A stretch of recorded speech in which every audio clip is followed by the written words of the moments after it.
All right, what's up, everybody? Welcome to the True Guidance Podcast. My name is Will Rivera. I'm here with my co-host, my lovely wife, Amy Rivera, and the man, the myth, the legend himself who dyes his hair, Anthony Stewart. Oh my, that's a joke. Dye my hair. And you already introduced me. But you require a second introduction in case you didn't know her as the lady with the big leg. But that's a whole nother story. Big leg. So we're excited. We just want to kind of do an overview and let everybody know what we're going to be talking about on this podcast. And I'd like to start off by just saying, what to expect. So what to expect, we're going to talk about a lot of different topics on this podcast. There's almost not a whole lot that isn't fair game. And it will evolve as the show goes on. We plan to have guests come on the show and do some interviewing and have them, help us out and just having these great conversations that we're going to have. And the flow style of this podcast isn't going to be anything too formal. We're just really going to get in and dive deep on some topics. And, we'll have a structure, but hey, whatever happens on the show and it stays on the show. So, let's start off with defining true guidance. What is that? What does that mean to y'all? True guidance. Ladies first. Ladies first. I knew you were going to say that.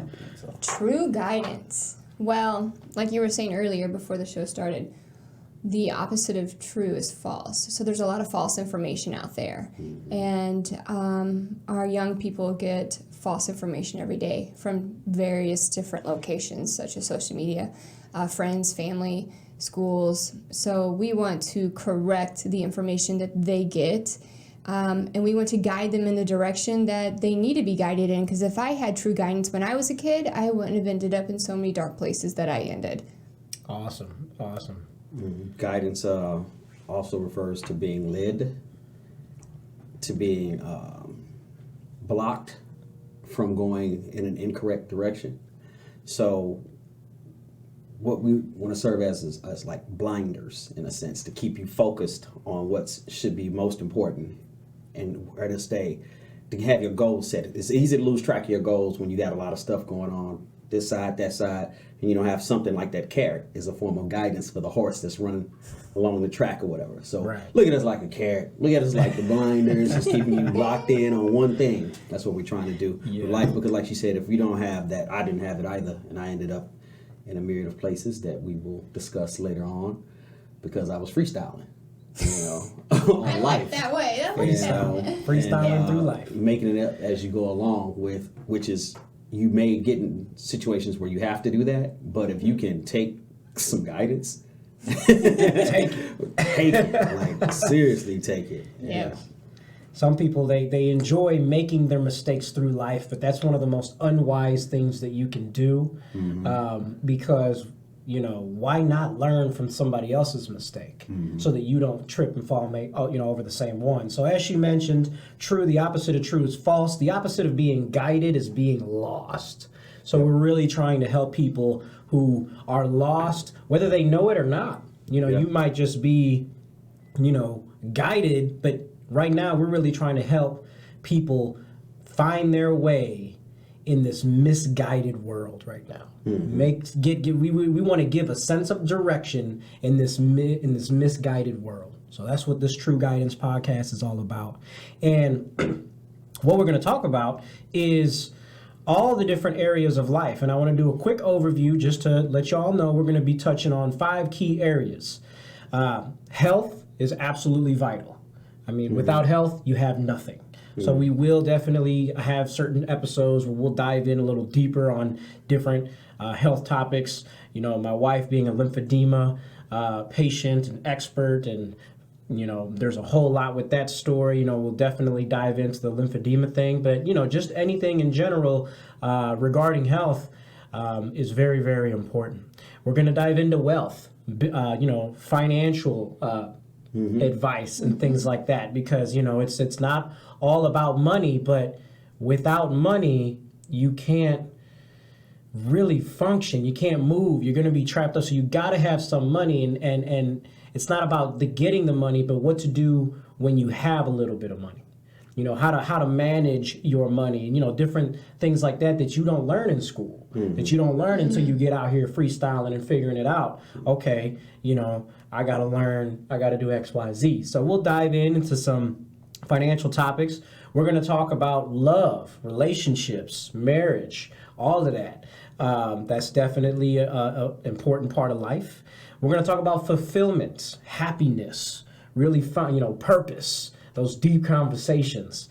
We're definitely going to get into that. And lastly, we're going to talk about faith. So, like I said, all of these things are different 5 key components of life, I feel like, and I think that they're all in, each of them by themselves will make incredible topics. There'll be a plethora of things for us to talk about. But, you know, you'll just have to stay tuned to know what we're going to be talking about next. One of the things real quick I'd like to check in there is that a lot of people have what they call as a midlife crisis. You know, when you get to a certain age, you go through this thing called so-called midlife crisis thing. Well, for me, the way I've kind of processed that whole situation is that if you're doing the same thing for the first so many years of your life, 20, 30, 35, 40 years of your life, and you don't escalate or elevate, and you just stay at this one even kill thing, you'll eventually get bored. Because the object of life is to keep growing and growing and growing and growing and growing until you're not here anymore. Not, you know, level off and you just stay in one zone. So when you stop taking in information, when you stop growing in all the areas we just mentioned over here, you have a midlife crisis. It's like, okay, what am I supposed to do now? I've done this for the past, you know, even when you first started, it was like, okay, I'm learning something new. I'm getting into this zone. I'm about to come out of school. Or I see things ahead of me, and then we get a particular job, we settle in, and then we're bored. You get what I'm saying? Absolutely. So it's like I look at a midlife crisis as extreme mental, spiritual, financial, social boredom, which makes us kind of like just check out and get frustrated, and then start to get sloppy with money, sloppy with our relationships, sloppy with our lives. You know, I've been seeing the same person every day. I've been dealing with the same, you know, issues issues every day. Yeah. Same financial stuff every day. You know? Instead of renewing your mind, Renewing you're your just, mind and trying something new. Yep. Going for something else. Instead of buying a Corvette. For Right. real. So yeah, that's Taking a crazy trip. Right. That's Yeah. great. That's great for anybody who thinks that this, you know, oh, I'm in my 40s, I'm in my 50s, and my 60s. I don't need true guidance. No, this show is for definitely everybody on all spectrums. Definitely. That's who is this show for? This is for the teenager coming up. You know, trying to make sense out of life, getting ready to get thrown out there into the jungle. Yeah. You know, this you might We've might been hear teenagers. this. Right, we've all been teenagers. You know, you might be a mother listening to this and say, you know what, I want my teenage kids to listen to this because it sounds like they're gonna get some good constructive guidance out of here. We've been parents. You know, but at the same time, you know, if you're going through a midlife crisis, this is your show too. We gonna dial into all spectrums because we have different individuals from all different walks of life who've been through various different events in life. So We've all been married. oh man, we've got a lot to talk about. We're gonna tell stories on We've all here. had a couple of nickels. Yes, we're gonna. Oh yeah. We've had a couple of Blew through nickels. some of it. Yep. Yeah, we've all been in love. We've all had our hearts broken. Yeah. We've all had health issues. Yeah. We've all felt happy and felt sad and depressed. Yeah. And we've all gone through that journey of finding faith and finding God and figuring that out. So you know, we're going to talk about everything. Oh, you know, and we are expecting to do this once a week. So you know, every Thursday, and we'll be putting out the content as soon as we can get it out. Last thing, real quick on this overview, is why are we doing this? What do we bring to the table? Awesomeness. What are we bringing? We're bringing value. Organic value. Organic. Okay. We're keeping it real. Most deep people piece of want to put on a front. We're gonna put on the Yeah. real show. Real, raw, and Yeah, they're gonna relate to unfiltered, us. uncensored. Yeah. It's the real deal. You know, that's what I have on here. Like you said, what do we bring? Realology. We're making that word up. That's The a real keep word it now? real factor. All right, We're we'll put that in the keeping it real. dictionary. Yeah. That's what we're about, is keeping it real. And that's all we're going to do. We're not going to sugarcoat stuff. We're going to be real, raw, and direct, and really try to help somebody. The purpose of this show is to help somebody. We the three of us want nothing more than to genuinely help somebody who is misguided to get on the right track. I say too that the backgrounds, we're not just in one religious system per se. Not saying anybody here is like, trying to be Satanist, or we do believe there's God now. We don't think we're crazy. Not everybody believes that. Well, everybody here believes that. And so he mentioned the faith aspect of it. And I look at it like that because we've been through so many different things and trials and struggles that we've had, that we found God, or not necessarily found God. We knew what God was there, but got a better understanding of God and a perception of God that moved us to be greater and stronger and more solid in who we are today, and will continue to help us grow and be stronger. That's why we want to include that in there, because I don't believe it can happen without some type of concept of a power greater than yourself that has already laid a foundation for you. Because a lot of people like to believe in this, everything is just an accident or a chaos theory or something like that. That things just happen to fall into place and stuff like that. That's crazy. Nothing ever just happens to fall in place. Right. So we will be coming from that perspective. So if you hear us mentioning God, I don't want you to say, okay, well, they're Jews, or they're just Christians, or they're just Muslim, or this or that. That's not the case. You'll hear what we are as we bring it out, but it will be included without a doubt. So if you're not into hearing the word God and all like that, hey. This might not be the podcast for you. I'm seriously, I'm gonna tell you that. Now, I'm not gonna say that every other word will be like that, because it's not necessarily a Bible course or Bible study. We're not going to be preaching. There might be a particular episode where we kind of dial in on God, and all of that. But the podcast in general is going to cover a wide spectrum of topics, but we are all under the basic understanding and agreement that, we can't do anything without God. Yeah. So that's just there. That's who we are, and that's how it is. So, with that being the overview, do we want to kind of go in and talk about our first topic, or do we want to save that for the next episode? How are we doing on time? I could even get a take on my phone. We're 12:11. 12:11. We're here to 12:45. Let's go in. All right, so let's go into the topic then. All right. There it is. So what we're going to be talking about then is, I have three particular things here. Oh, Lord. The first one is discipline, morning routines, and seeking progress over getting to the end result quickly. So is discipline the main topic, and the other two are subtopics, or are those three different topics? Yeah, they kind of all go. Yeah, discipline is the main topic. Morning routines and kind of because morning routines kind of go into your discipline. Yeah. Right? I mean, like I said, this is just kind of discipline in general. So I and think then we'll kind of dial in a little bit more on some morning routine stuff and seeking progress over getting to the end result quickly, because there's a whole lot there for a lot of people. So go ahead, you start off.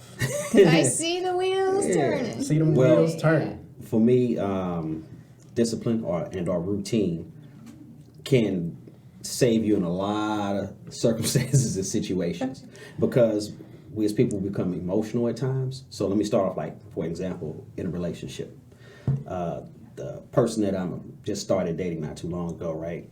I was like, okay, we need to have routines set up so that when we get upset because we just get to know each other, when we get frustrated with each other, we have a routine of, well, look, we're never going to sleep angry. We live together, by the way, throwing that out there. So we're never going to sleep angry or at each other, or not going to sleep in the same bed. We're not doing that. We're always going to wear our little chain bracelet things and stuff, like every day we're going to put them on. You know what I'm saying? No matter if I'm pissed at her or she pissed at me, slide this sucker on so that we can keep each other on track with certain things. I know it might sound a little cheesy or whatever, but those routines will keep you together when you become emotional. Routines can keep you together. It can keep you sane. When I used to be incarcerated, when I was locked up, routine helped you keep you from losing your mind, because nobody wants to be in solitary confinement. There is no routine. You're just sitting there. That, I guess that is the routine, but you have nothing to do. So having work to do, having things to do, constructive things, because I always believe if you practice a thing badly, you will execute it badly, or if you're doing something, a bad routine, that's what you become.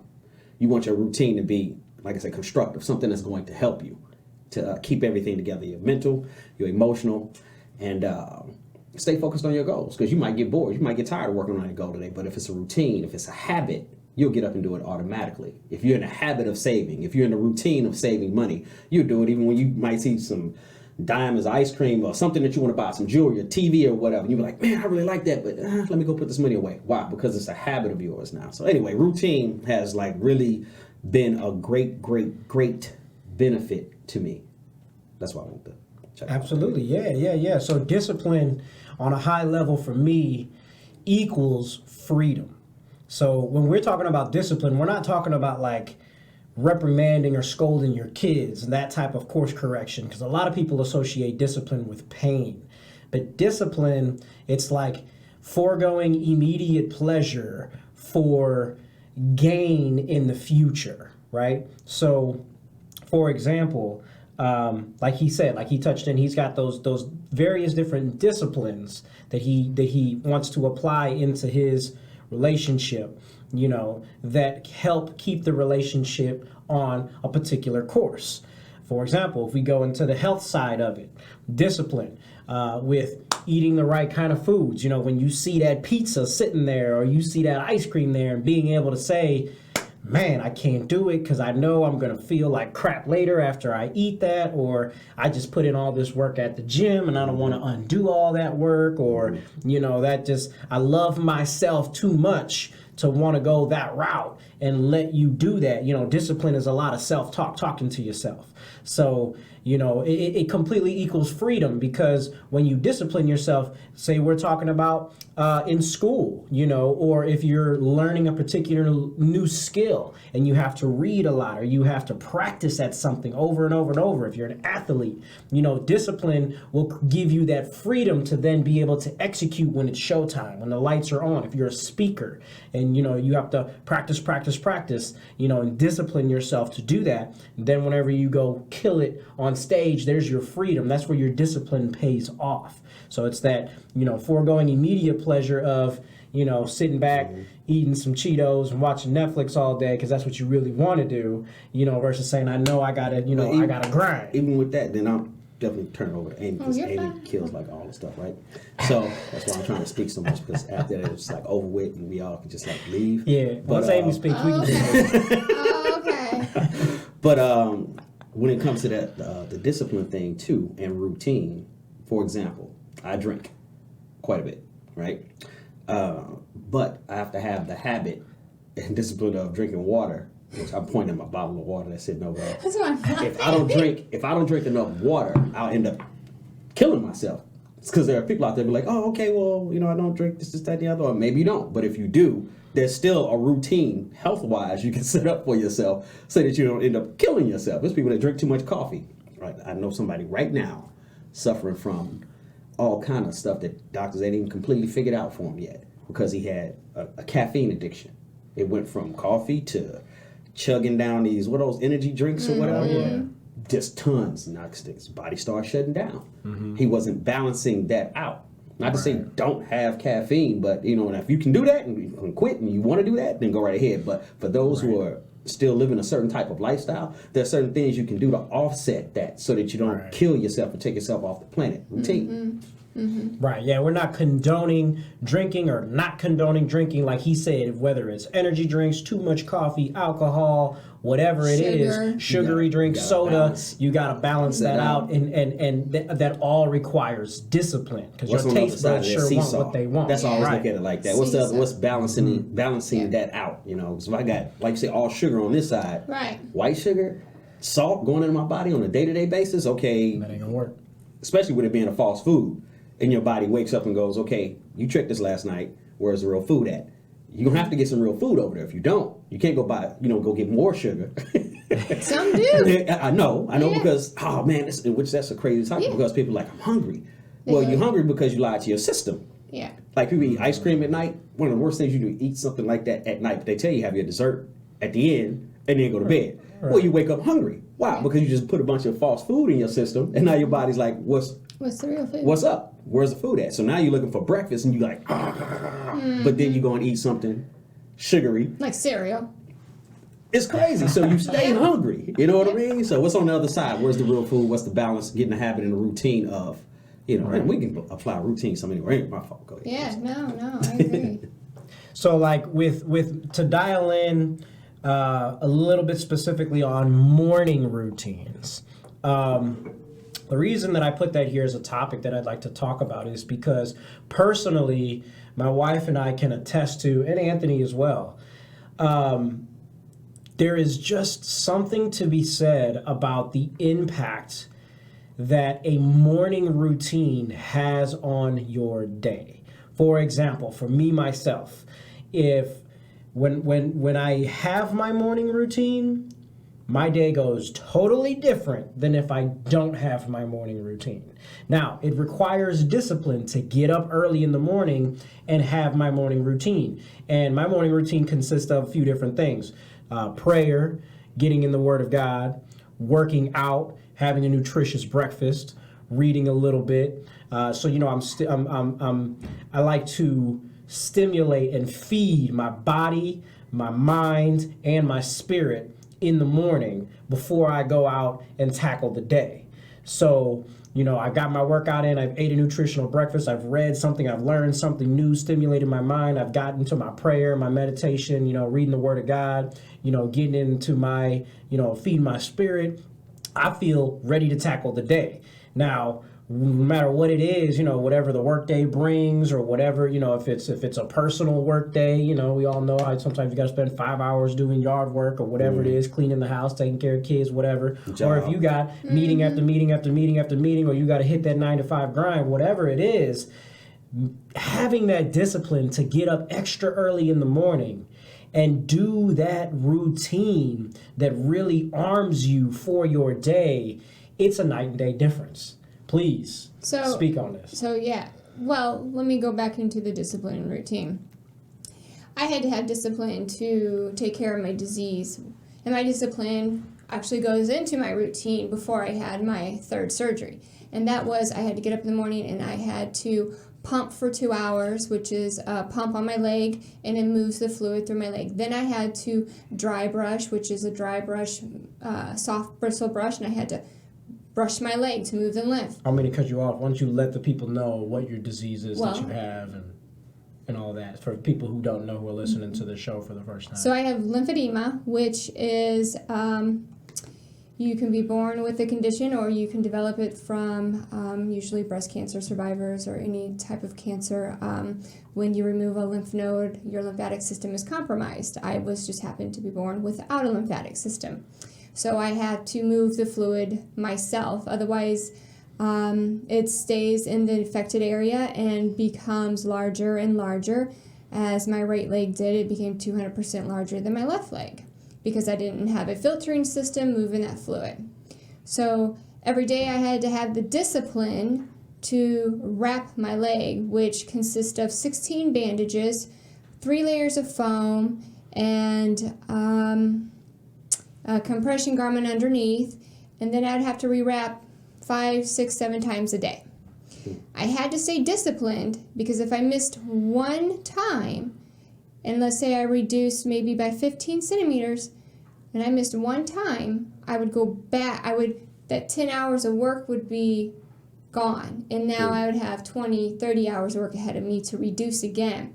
So when I didn't have the discipline or the routine to keep the compression on my leg, all hell broke loose in my body, kind of like your life. If you break that discipline or routine, all hell's going to break loose. And that's exactly what happened to me with my leg if I missed one day, one morning. I could not go without doing that. And there are several times where I wanted to just get up like a normal person, get in the shower, and put my clothes on. But I couldn't do it. And I had to do this for several years of my life. A lot of people complain about being disciplined.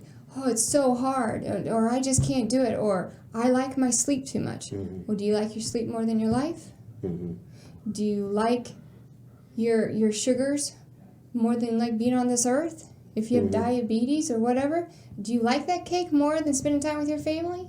So that's the questions you got to ask these people when they want to complain about, I can't have discipline, I can't do a routine, because they don't see the bigger picture. They just see the work ahead of them, and quite frankly, they're just being selfish to themselves. They're being selfish, and the only people they're hurting themselves.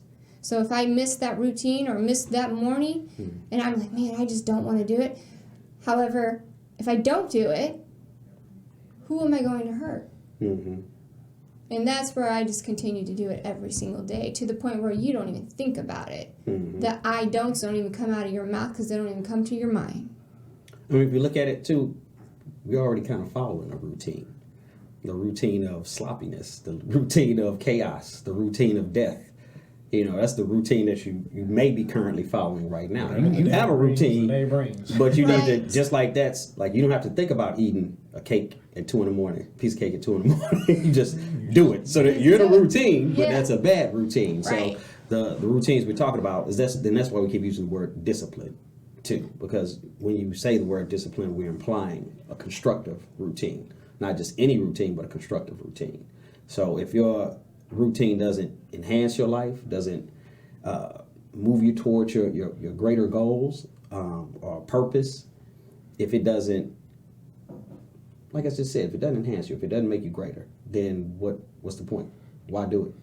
Why keep engaging in something like that? It's only a form of programming, and you can program yourself to be pretty much what you want to be through a routine, a constructive discipline routine. Absolutely, because with discipline, you get so many other things. Wisdom, knowledge, and understanding comes through, experiencing in life and acquiring those things. And you get those things through other people, through, like I said, experiences in life. And a lot of it you get through reading, which is why I feel reading is such a pinnacle thing. I used to hate reading, but I had to discipline myself to start reading, and then I began to fall in love with it. That's the thing about discipline, is at first it's uncomfortable, but then as you continue and you see the benefit that you gain from having this disciplined routine or lifestyle, you then begin to see the benefit. I'm learning something new. The more you learn, the more you earn. Then you're making more money, or you're learning new skills, or you're learning how to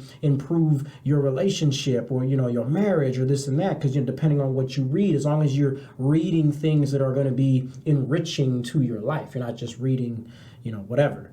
But that's just one of the particular ways.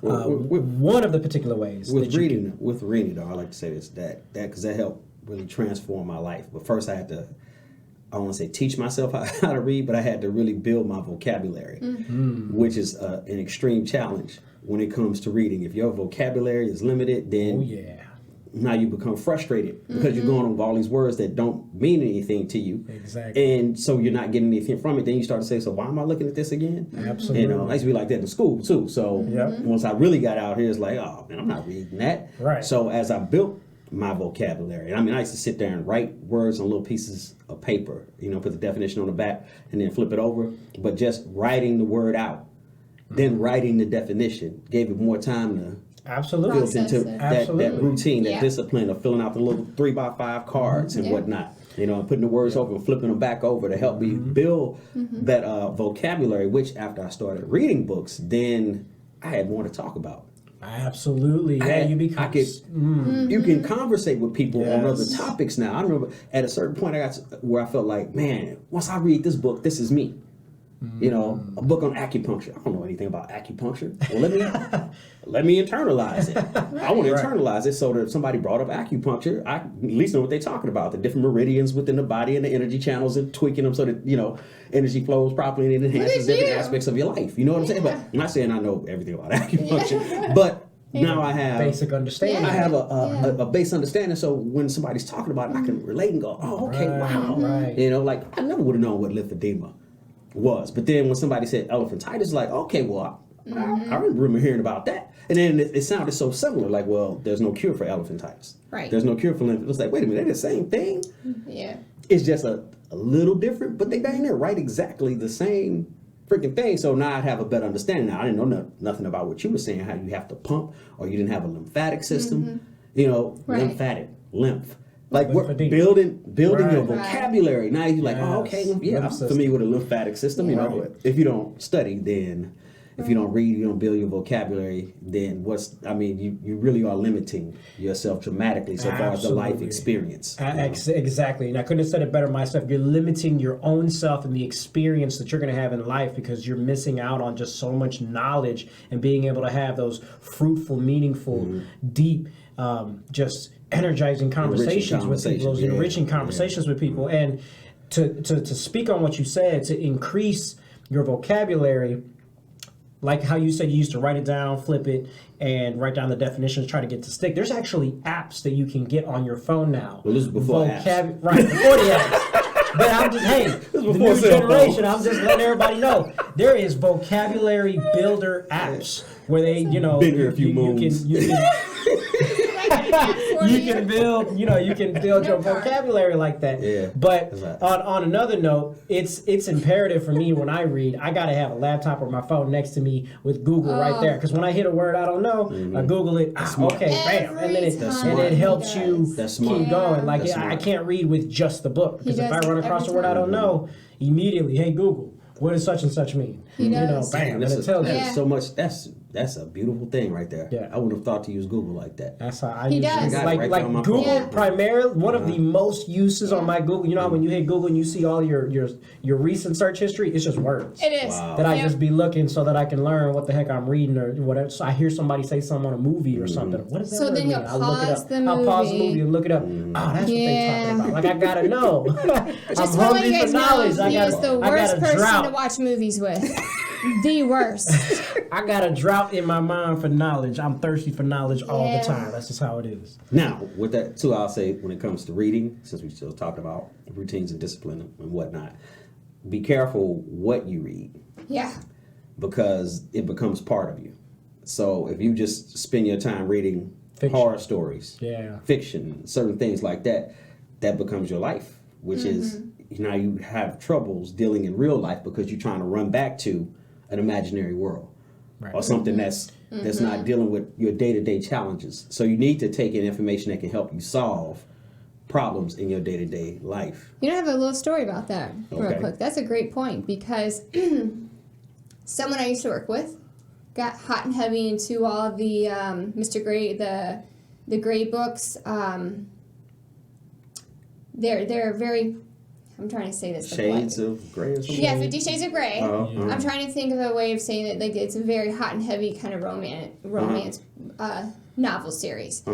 And she started having problems in her marriage because she was like, well, he doesn't do this and he doesn't do that and he did. Wait a second, you are comparing your marriage to somebody made up. Made up. A woman wrote this story. Yeah. So it's very true what you say. Be careful what you read because she had all kinds of issues all of a sudden. And or watch too with movies. Oh yeah. Because we'll sit there and one of the things that that a certain group I used to teach us was how to tag information that's going into your head. They used to say, okay, if you're about to watch a horror film, automatically say, man, this is going to be a joke. This is going to be crazy as hell. Like, you can say it in all kind of ways, but you better tell your subconscious because it doesn't differentiate between what's real and what's not real. It thinks everything you take in is legitimate. Like, so that's actual. So that's why you have a conscious mind to filter it and go, either we're not looking at it at all, or this is some old bull. Look at this guy. Hey, come on. One person's walking, another one's running, but the walking person catches up to him. Are you serious? Come on now. How you gonna catch me and you walking? You're not. There's no way you catching me. But if you don't tag information in your head, look at little children. They become terrified just when the lights go out. How you just came out of your mother's womb like, what, a couple of months, years ago? All of a sudden, the lights go out and you're terrified. Why? Because somebody's constantly running up going, boo. They're watching these things that scare them, that put in the subconscious, you just left complete darkness. Now you're out here and you don't know how to function. And that translates later on in life with other different things that we engage with because we've taken on so many false concepts. Like, one last thing. I used to watch this thing that came on TV a long time ago called ABC Wide World of Sports, right? And they had people on there that were skiing. I used to watch it all the time. I was like, man, I got on some ski. I could do that. Yeah. I mean, you watch it all the time. They make it look easy. I turn my feet. You know, I can skiing. Then get on some skis. Got on some skis, almost broke my leg. I didn't even, hold on, I just went a little bit down a little. Yeah, man. That ain't gonna work. It's a whole different thing. Like these people who play Call of Duty who think they can really shoot real guns. That's a whole nother situation. But that now is ridiculous. Yeah, I don't even want to go. I'm we a don't Call go- of Duty fan now, but I've been in the military and have had to do some of that for real. That's yeah, it's a totally different Yeah. thing. Whole different But experience. not to say, let's just for the record, not to say that reading a good story or fiction book every once in a while for entertainment purposes or just watching a good movie that's Right, cool. that's a good idea. It's okay. But you just don't want to let that be all that you read or watch or be completely consumed with that, because a good little mental picture that we like to use is, okay, by the time you're 70 years old, you've done the majority, if you make it to 70, you've done the majority of your active living, right? By the time you hit 70, now you just want to kind of kick back and relax, right? So you got 840 months until you hit 70. So think about that like 840 pebbles or 840 marbles, right? So each month you get rid of one. You get rid of one. So if you spend 600 of them 840 reading, nothing but fiction books and watching movies and this and that, you spent a lot of your time and you didn't gain any of what we was just talking about a little bit ago. You know what I'm saying? So you just want to be mindful of how much time you are allocating towards entertainment and fun, because you got to have that. But just be mindful and try to find that proper balance to continue to always learn and grow, because that takes me to the last topic that I want to talk about, and that is to seeking progress over getting to the end result quickly. Now, the reason that I say that is because we grow up, we're in now, these kids are growing up in a very microwave-like society. Everything is instant, pop it in the microwave. I want to eat now. I want to stream this right away. The internet, like everything is just fast. Give me what I want now. I don't want to work. And what? And more speed. And more speeds, right? And I don't want to work for it or whatever. And the thing is that to really properly enjoy something, Yeah, that's because I guess that outlet isn't working. But go ahead. to really enjoy something or really genuinely find happiness or purpose in something, you have to kind of fall in love with the progress, the process of it. Seek the progress, and there you will find your fulfillment, because step by step you get ahead, not necessarily in great strides, right? So what I'm trying to get at is, look at it for example, let's take it into one of these 5 key areas, relationships or health. And you go to the gym. People want to go to the gym. They want to to lose all the weight in a pill. I want to lift weights one time and be buff. That ain't going to happen. But we got into our routine, and, a couple of months in, you're really starting to feel that you're getting stronger and you can lift more weight. And you're starting to see definition in places you didn't have before, and you're enjoying that process. You stay right there and keep enjoying the process, and then in due time you'll get to the end result. Or in a relationship, in a marriage is really the beginning. It's not the end. But regardless if you're in a relationship or a marriage, it's constantly evolving. You're constantly learning and growing together with one another. So you can't just, okay, we got married, that's it, it's over. We reached the pinnacle. Yeah. Which is what everybody, it's not everybody, but a lot of people do. Right. They think, I found my soulmate, we're going to get married and happy. The wedding was the big event. Right. Yeah. Now after the wedding, it's over with. Yeah. Now. So now there's the whole process and the progress of getting to know each other, falling in love daily. Still, that's a whole. There's no getting to that end result quickly, because there really is no end result until you die. All right, y'all. Well, that's going to be the end for the show today. And we really appreciate y'all listening and being here with us. We had a little bit of technical issues, so we're going to go ahead and shut it down just a tad bit early. Yep. But we enjoyed y'all. We hope you enjoyed us. We love y'all. We're hoping that you got something from this.